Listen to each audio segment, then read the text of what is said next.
happy to have Françoise Tourniaire, the founder of FT Works and the author of now very famous book, The Art of Support, a reference, if I may say, a Bible for support professionals. And together with Françoise today, we have Krishna Raj Raja, the founder and CEO of SupportLogic. And SupportLogic, as you know, is the intelligent support platform company based in Silicon Valley. To learn more about SupportLogic, obviously refer to our website. Without further ado, I will ask Françoise to take it away.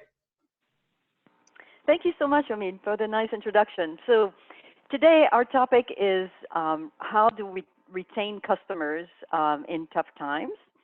And one of the things I hear often these days is, oh, this is unprecedented.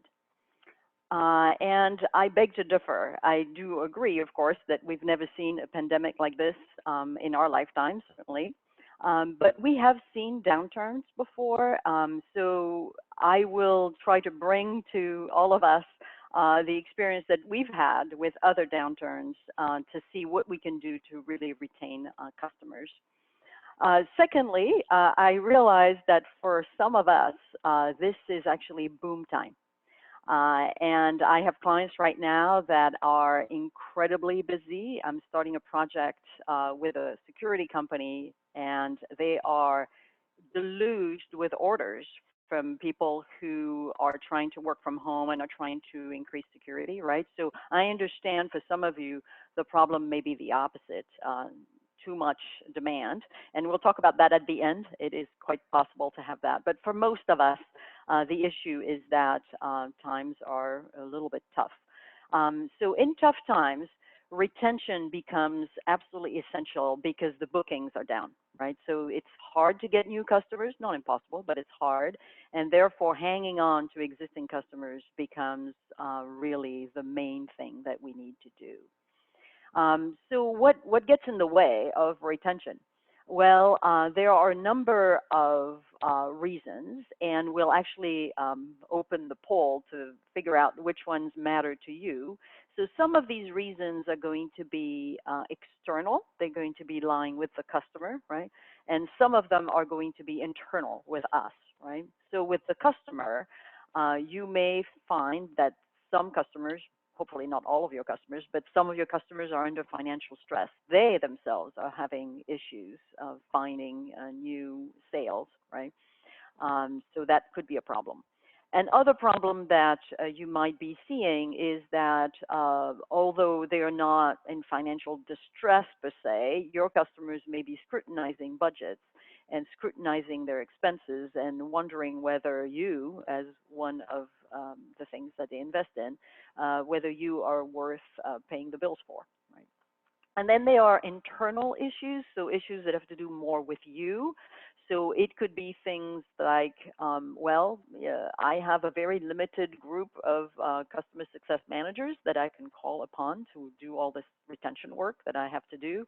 How do I deal with that, right? It could be that you don't have a customer success team at all, right? You're trying to do it all and you're looking at it from the support side, right? And what do you do when you don't even have a group to do that? It could also be something much more essential, which is that your business depends on having in-person connections. So for example, I have clients who have hardware solutions, right? And part of the way that they work with their customers is the first thing they do is they go to the customer's data center and they install the equipment, or they go, in some cases, I work with a lot of medical supply companies, right? And they go to the hospital and they install the machine. And of course, in person is a little bit tough today, right? We are done voting already. That was quick. Thanks, Omid. So it looks like there are a lot of external issues, right? Financial stress and scrutinizing contracts, maybe not so much internal issues. Krishna, you want to add anything to that based on your experience? Yeah, this is definitely interesting. And I think what really surprised me is nobody has answered that their businesses depend on in-person meetings, which is good. I think most of us have adapted towards remote way of operating. even before this pandemic. I think that's kind of evident from this results here. I know there are some businesses which are exclusively dependent on in-person meetings, but looks like the industry, the software industry, hardware industry in general, doesn't seem to be too impacted by that. So that really is a surprising from the poll results for me. Rest of them seems in line with what we expect to see in a downturn like this.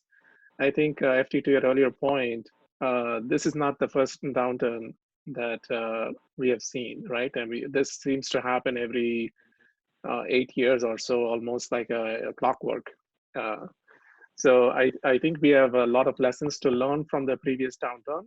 And I think that's why this topic, personally for me, was very exciting to talk about, because every crisis is an opportunity to fix something or to improve something or to change the way you sell your product, to change the way you do support, to change the way that you retain your customers.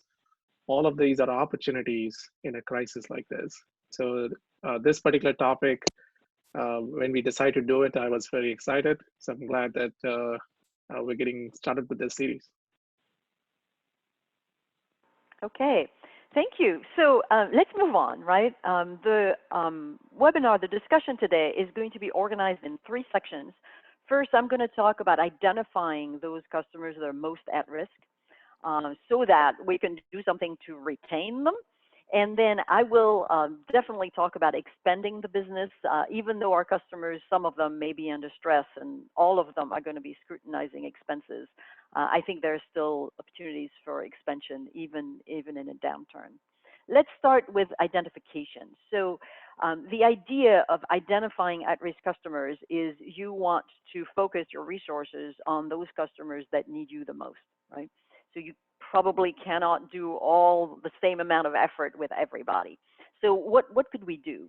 Well, the first thing to remember is that things don't suddenly change just because we're in a downturn. Presumably, none of you said that you are lacking a customer success function, right?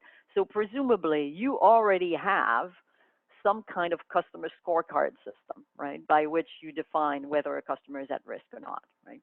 Presumably, you already have a bunch of triggers that tell you, you know, if A, B, and C happen, then we really need to go do something. Great. These things are still absolutely valid. Presumably, you already have playbooks that tell you if this particular situation occurs, then I am going to, you know, reach out to the customer or give them something or whatever, right? So all of these things are still valid. This is not the time to lose our minds, right? This is the time to be very disciplined about execution. If we have a rule that says, you know, if usage drops below X, then we do this, then you should go and do this. And you should also be fast about it. This is not the time, Krishna was reminding me of this yesterday. This is not the time to start a 6-month process to redo the playbook. You don't have time, right?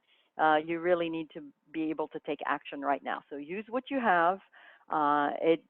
If it worked before, it's going to work now.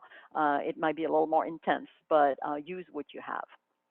So a couple of things that may already be in your playbook, but may not be. So let's think about them. One is this idea of watching usage.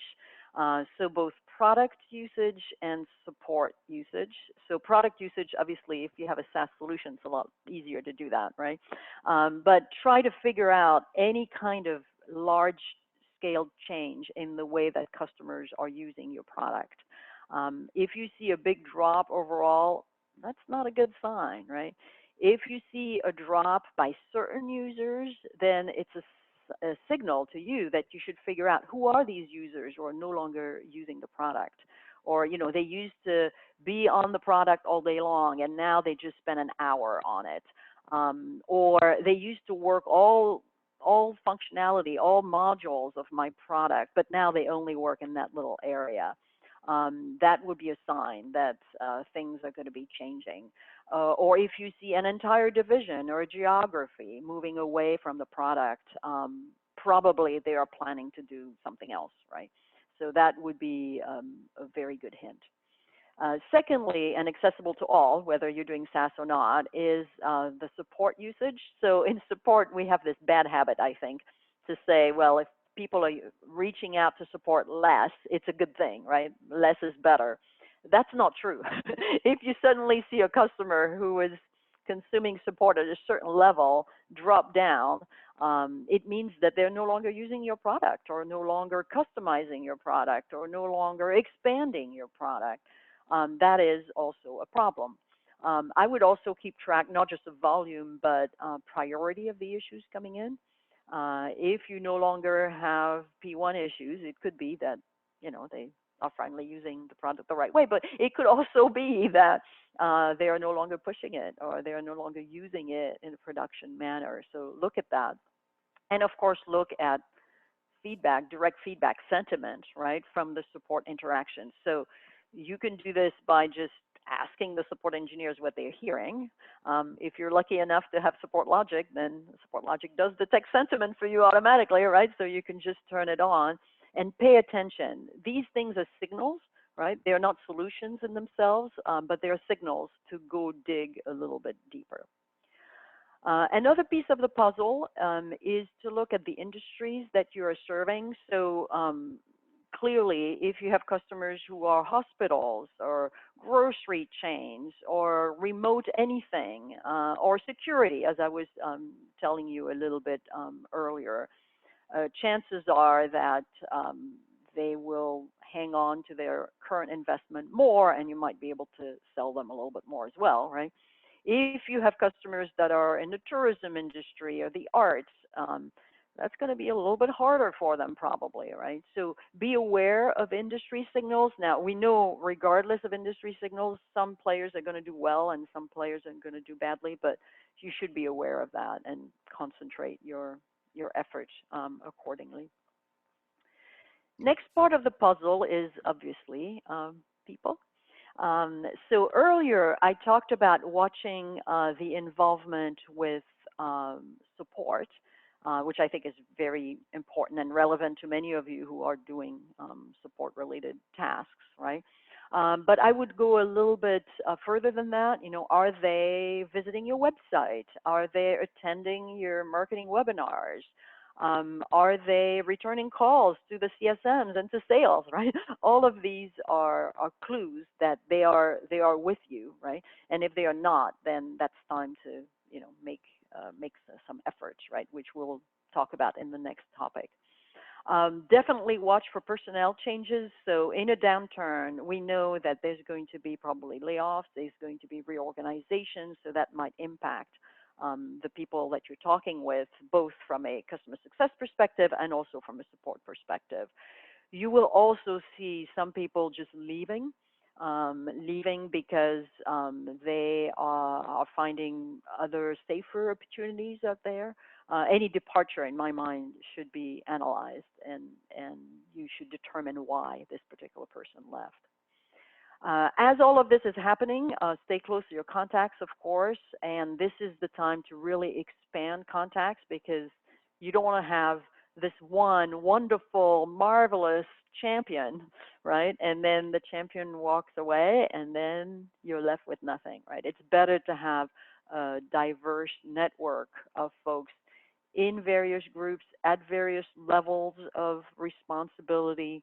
Downturns often create, as I said, reorganization possibilities, right? So you don't want to put all of your chips just on this one person. You want to spread that out a little bit. So with those various elements, right, watching usage, watching the industry, watching your contacts, right, you will be able to ID those customers that are most likely to be at risk, which allows you to go to number 2, which is how do you retain these people? So I will start with something that might be a little bit controversial, which is to give up. What do I mean by that? There are some customers, after you do your due diligence, right? There are some customers that are probably in such bad shape that they will probably leave regardless, right? In 6 months, in a year, they will no longer be maybe alive at all, but no longer be with you. And I think you should give up on those folks. I know this is very hard for us to do in support, because in support, we want to help everybody, right? We want to save the world. And it's time to put on our really difficult hat of the medicine triage idea, right? Which is to say, here is this customer who is probably not going to be with us for very long. And we just don't want to spend energy on that particular customer because we want to spend that energy on the other customer who probably has a better chance, right, of staying with us. So this is a hard decision to make. I don't think it's a decision that individual CSMs should be making. This is definitely something that should be made as a group, having criteria for that, having a second pair of eyes, right? But for some customers, the best is probably to just walk away, right? Walk away so that you can really be a good partner to everybody else, right? So what does it mean to be a good partner? The idea is that in tough times, right, people will remember those vendors that were particularly good to them. And that's what you want to be. You want to be this really good vendor that they rely on. So idea number one is to provide best practices information. What I mean by that is not just how to use your product, that you should do, right? But more, how do you strategize? How do you behave, right, around the product so that you can be more successful? I'll give you two examples. Example number one, we all saw during the quarantine period, we all saw all of the video conferencing vendors falling all over themselves to explain to us how to work from home, right? Now, that's not their core business. Their core business is communication, right? But still, they saw a need and they said, oh, well, we're going to help you with that, right? So that's one example. Second example is a SupportLogic example. So SupportLogic has a module that allows you to detect escalations very early, right? And therefore you can do a better job with them. So that's part of the product, right? But SupportLogic chose to also have an entire education section around how to manage escalations. So it has nothing to do with the product, really. The product just gives you signals, right? But it gives you that added business strategy, right, on top of the product. So think about it for your particular product. What can you do that is above and beyond just using your product properly? Second idea is to keep giving them really, really good support, right? In a downturn, people are very sensitive, right? And therefore, this is not the time to slack off, right? And this is not the time to be hard-nosed about, well, you do not have this SLA, so we are not going to respond quickly. No, let's just give them good support, be incredibly open with them and helpful. By the way, doing all of that also opens up a conversation with them, right? So you will be better able to gauge what's happening inside the company. Support contacts are quite transparent about what's going on, right? And they will be transparent if you're giving them good support. So think about that. And then the third thing is to help show value. We know today, that CFOs are going to scrutinize budgets. We know that. They already started doing that, right? So why not help your customers figure out what their ROIs might be? And they may not know where to start, right? So you might be the ones giving them the template basically for doing that. So be a good partner. Third idea, and I know I'm going to use the expression give up for the second time in 3 slides, and you might think, what? Aren't we supposed to never give up? I'm just trying to anticipate what's going to happen, right? Customers are going to ask for concessions. That's just the way it is. That's what happens in downturns, right? If they haven't asked you for concessions yet, they will. So instead of just doing onesies, twosies, instead of just letting CSMs flap in the wind and invent whatever they want with their individual customers, what I am suggesting here is to, ahead of time, really think through what are the concessions that we're willing to make, what are the concessions that make sense, how can we be consistent across all of our customers, right? Not give away the store to one and be very hard-nosed to the other, right? And more importantly, how do we handle 6 months from today, a year from today, when things are better, right? How do we handle bringing back these customers into the fold? In other words, we gave up temporarily, but we don't give up forever, right? Because that's the plan. The plan is to keep customers for the long run. So by all means, listen to customers' concerns. Some customers are going to tell you what they want, right? Some customers are going to say, what we really need is we need extended payment terms. Right? What we really need is we need to suspend the licenses for Asia because we never rolled out the system there and they're not going to use it right now. What we really need is a discount. Okay. What we really need is whatever it is, right? So listen for that, but have a plan internally that is a rational plan for what you're going to do. You should know in advance, which contracts are going to be profitable or not, and which contracts have a little bit of leeway and which ones do not, right? And always negotiate the scale downs. To me, that's if you remember one thing, remember that, right? So the idea is you want to drop these licenses for now. Absolutely, we're happy to do that. We're going to bring them back up October 1st or January 1st or whatever, right? So pre-plan the ramp up as well as the step down if you need to. All right, so that's it for retaining. And now what everybody's waiting for, expand. So yes, there are expansion opportunities in a downturn, and I hope I will show you how to do that. So I will start with maybe the obvious, which is not happening for all of you. I know that, but it's happening for some of my clients, which is in some instances, it's really a matter of scaling up incredibly fast in a very inventive manner for high demand customers.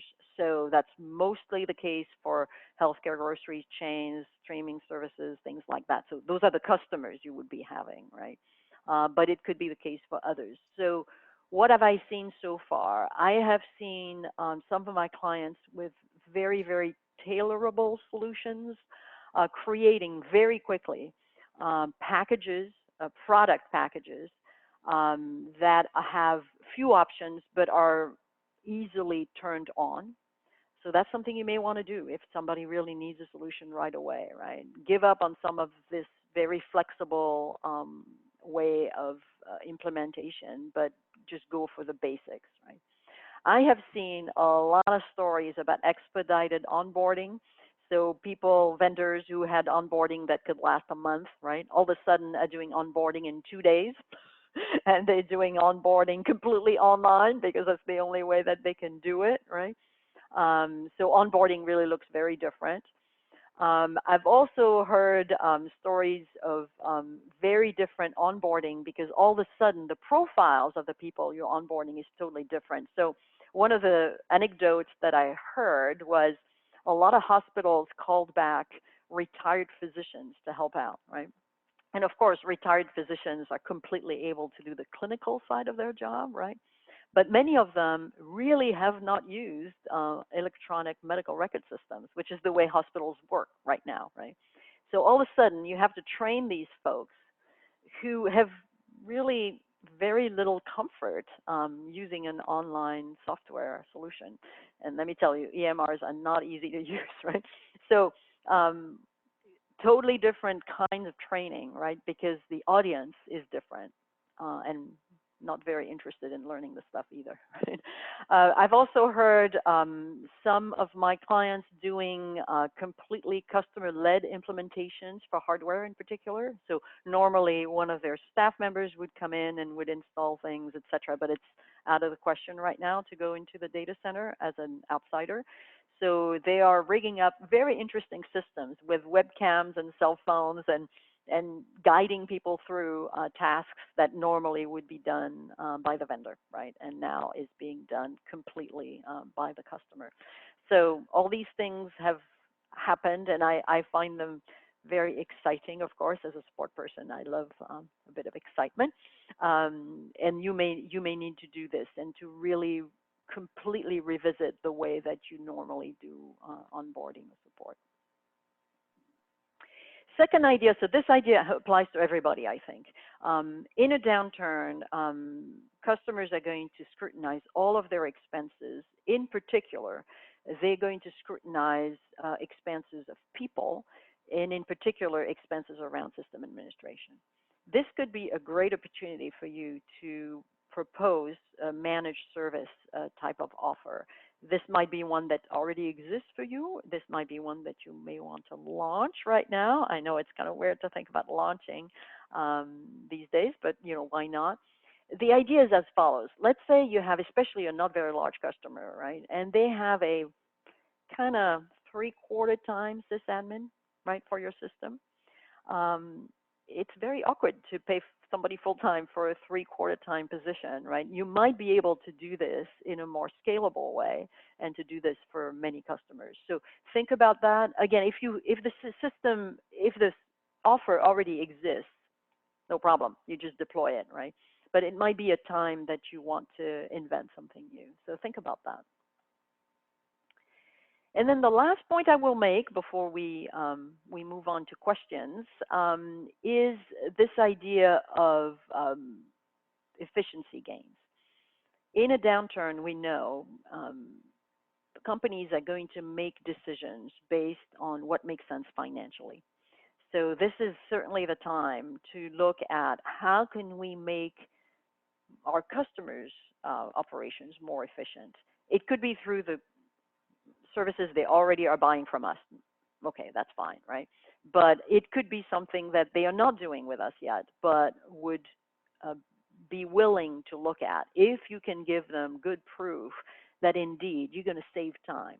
Are you going to save time from their individual contributors? Are you going to save time from their managers? Are you going to be able to increase their sales? Are you going to be able to get more contributions from their customers in other ways, right? So this is the time to really write really good ROI with them. And I have done many ROI analysis for many clients, and I will tell you the secret. The secret of a good ROI is you do not start with this huge laundry list of we're going to save you money in 26 ways. That's a big waste of time, and you become less believable that way. The way you build a good ROI is you pick the one thing that really is going to make a big difference, and you analyze the heck out of it. And then for the rest, you kind of wave your hand in a very graceful manner, and you say, and there are many other benefits that you can get from blah, blah, blah. You can list those things, right? But don't waste your time analyzing each and every one of them. Just put the big one out there, and that's the way you're going to be more convincing to people. So good luck with that. I'm ready to take questions, unless Krishna, you want to add a few comments. Yeah, I want to add a couple of thoughts here. So one is historically, support's role is not seen as a customer retention role. Support's role was more seen as a break fix. And I see that pattern changing quite a bit, especially in the recent past with the adoption of SaaS model, subscription model. Support really is becoming the customer retention center. And plus, support has the voice of the customer because they are interacting with the customer while they're using their product, while they're experiencing a pain with the product. They have a better pulse of customers sometimes than what you might get out of from a survey, for instance, or what you might get out of from a customer success manager interviewing the customer.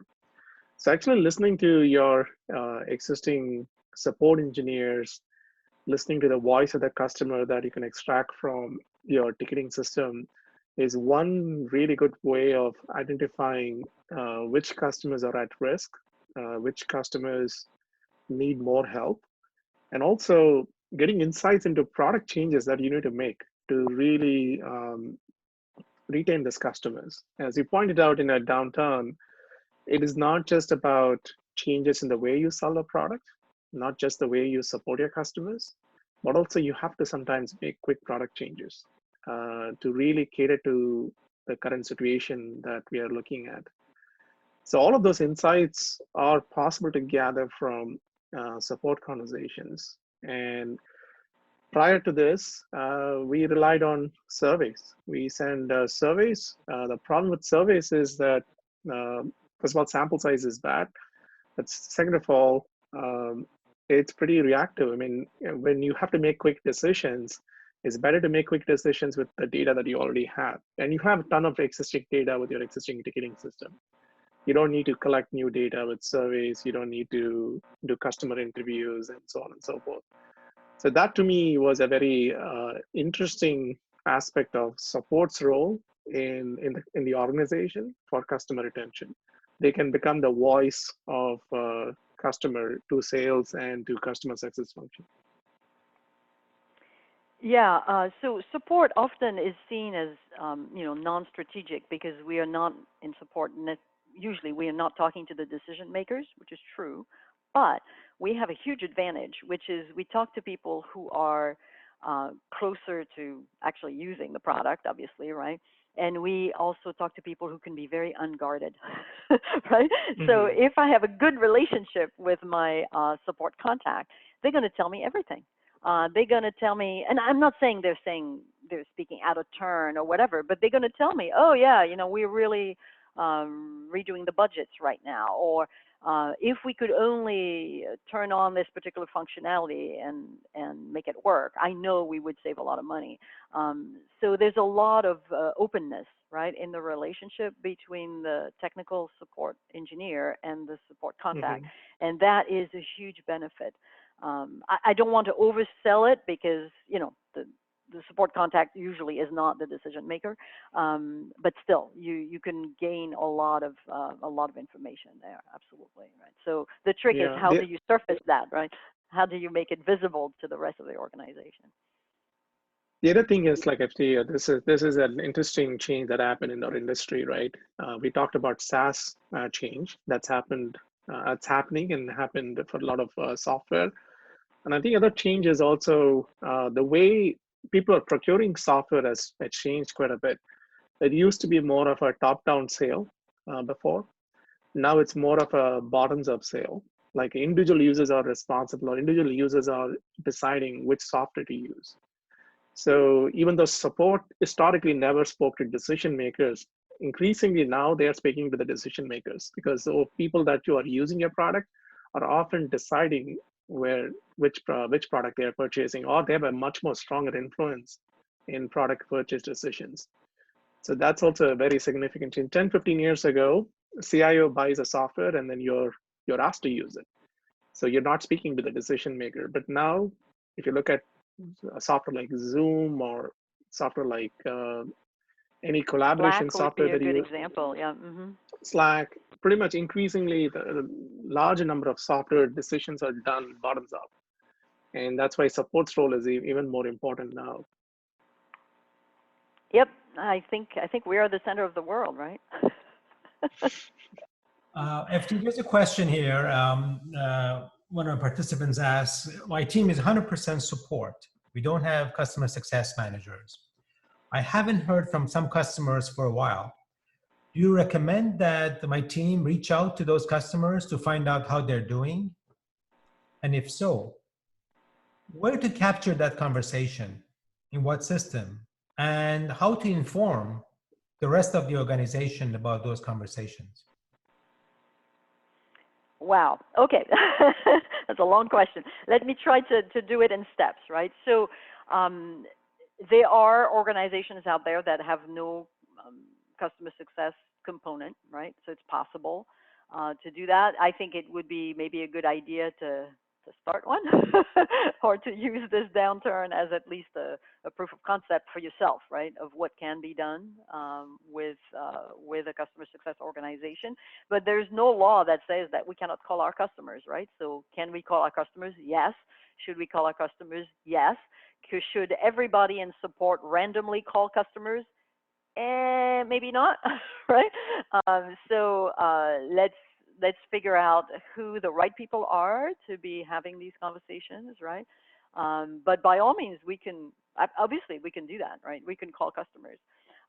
So calling customers is one thing, but we need to be able to tell them something, right? So we go back to the playbook, right? If there was a customer success organization in place, there would be some kind of a playbook, right, that would indicate what is it that we say in these conversations. Well, you're inventing it right now, so start, right? Start.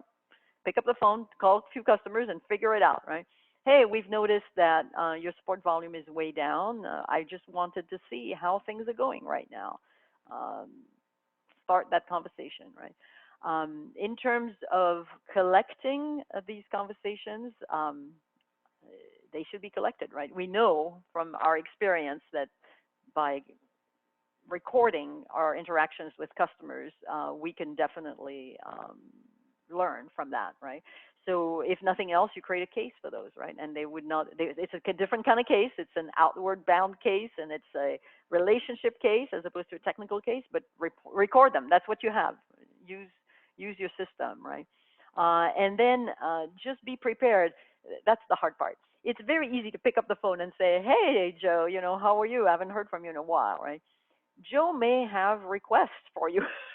Right? It's not going to be free, right? Joe may say, well, I really need to prove my ROI, or I really need to get this product feature request done, or whatever, right? So what are you going to do with that, right? How are you going to act, and how are you going to close the loop, right? So basically, you're inventing customer success as you go. But I think it's totally possible, and I think you will also find who in your organization is good at it and wants to do it, right? Yeah, I'm going to suggest something slightly controversial, FD and Umit. I think I'm open to the idea of carving out 20% of support's time for making proactive calls to your existing customers. Support has always been like reactive, right? Incoming ticket, incoming calls, then you react to those tickets. If you can set a policy for at least for some of your stellar support engineers and maybe your premium customers, where once in a while you pick up the phone and you call the customers, or send them an email saying, hey, how things are going, or just wanted to check in with you. That is customer success relationship management. Often when you reach out to customers like this, you are conveying to them that you care about their business, you care about the solutions that you gave to them, and you can these gives an opportunity to learn a little bit more about any problems that they may see, and they haven't raised a ticket yet. So it puts you in a very proactive position. Again, it's a controversial thing. I know support doesn't have bandwidth to do this, so it requires a little bit of planning to do it. But I thought I'll throw that suggestion out there. There's actually, I think it's a great solution. I think it's a pick and choose, though, right? I mean, not every support engineer is going to be comfortable or effective at doing this. And it's not enough, again, to say you're going to reach out to the customer. What happens when the customer then makes a request, right? What do you do with that? Anyway, Omid, you wanted to add something? No, actually, there was a couple of comments. If you look at the chat, audience have chimed in. And I think maybe in the future webinars, we should make this interactive and open the mic to ask anything. But one of the audience actually, they've seen it quite, this change as well, having worked with companies that keep support at arm's length versus those that offer support a seat at the table, I guess, executive table, in terms of voice of the customer, prioritization, product feedback, which makes a huge difference. And as they're, the audience mentioned that they're grateful to have seen this shift. The question would be, is this an opportune time for support to show its true value beyond just being reactive to be proactive? And I think there's another comment here to break away, if you will, from break fix and moving to adoption, onboarding, and proactive services, some of which may be actually monetized with the premium level of support that even your customers haven't seen it. So it's really a full range of being on the offense, if you will, helping the customer, reaching out to the customer, helping with the customer journey matters that traditionally support has not charted with. And as a result of that, gain a seat at the table, if you will, ultimately. Yeah, I totally agree. I think my only little caveat would be we can't just pluck somebody who is a pure support engineer and expect that miraculously, they're going to reach out to customers and know how to have these conversations. So a little bit of training. I mean, it's good, right? The personal development, in terms of team development, that's good as well, right? Just don't let them invent what's happening. If they're not comfortable, they should get some help, right? And it's easy to do that. It's just a little bit more thoughtful approach, maybe. Mm-hmm. Amit, we have a question from the audience. So let me read this out to you, FT. How do you change the support culture with companies where they do not see themselves as a voice of customer, but rather as the fixes and get 'em up group? Oh, how do you dear. change that culture? With great difficulty. No, this is a fantastic question. It's true. I mean, all my life, right? All my career, I've had to explain to people that support is not just, a bunch of phone jockeys, right? So it's a very deep-rooted issue that companies don't see support as the source of anything, right? The reality today in a downturn is that because existing customers are super important, maybe it's a little bit easier to make a change. I think it really is up to the VP of support to push that through, not by constantly complaining that there are bugs. I mean, that's the way we're seen, right, as support people, is, oh, you just moan that there are bugs in the product. If that's the way that you present yourself, your team will never get out of their status, right? But can you propose solutions, right? Can you say in a quantified manner, right? We had 1,000 calls last month and, 98 of them were about blah, blah, blah, and we really need to fix this. And by the way, it is impacting X dollars in the renewals revenue. There are not very many support groups that do that. It's sad, but that's just the way it is, right? So if we can come with solutions, if we can come with quantified solutions, the data will change things. Most CEOs are very data oriented, right? And certainly most VPs of engineering are, right? So if I come to you and I say, there's $3 million in revenue that's impacted by this one feature request, they just might do that, and they will change their opinion of yourself at the same time. By the way, this is the time, in my mind, this is the time to start customer boards and things like that, and that's something support can do, right? But if all we are doing is, complaining about product quality and moaning because we don't have enough staff, that's never going to happen. I know that's hard. Yeah, I think, actually, if I may add to this is the exact pain point I saw when I was doing support. And I saw the reason was the data fidelity that we are capturing in support database was not sufficient to give meaningful insights or actionable insights to any of the group within the company. So anecdotally, you would have a lot of stories to communicate. You would say, this customer said this customer said this, but when you want to show this in charts or you want to show this in data, the quality of data has been the biggest blocker in changing the role of support. I mean, this is the whole inspiration for starting this company, SupportLogic, from my perspective, because I personally saw this problem. Taking support costs and trying to champion it with engineering and product management was a challenge because the data quality was bad. Yeah, so I mean, obviously, SupportLogic is a big help for that. But I remember, many decades ago, trying at least, right, to use my support data to make a case, right, and it worked really well, even with the very primitive software I had at my disposal, right? We could still say, this particular part of the product is fragile right now. We really need to have a dedicated effort to, bulletproof it a little bit. Or many customers are asking about this particular feature. Can we do something about it? So, yes, I think everybody should have a good AI system to inform their discussions, right? But start somewhere. Start where you are. Don't just sit there. This is the typical, sit there and say, oh, poor me, I don't have an AI system, therefore I can't do anything. No, help yourself, and then you can purchase the AI system because people will see that your data is worthwhile, right? Agreed, yeah. Very good. I know we went over 45 minutes. I want to thank our panelists, thank our audience for a great interactive session.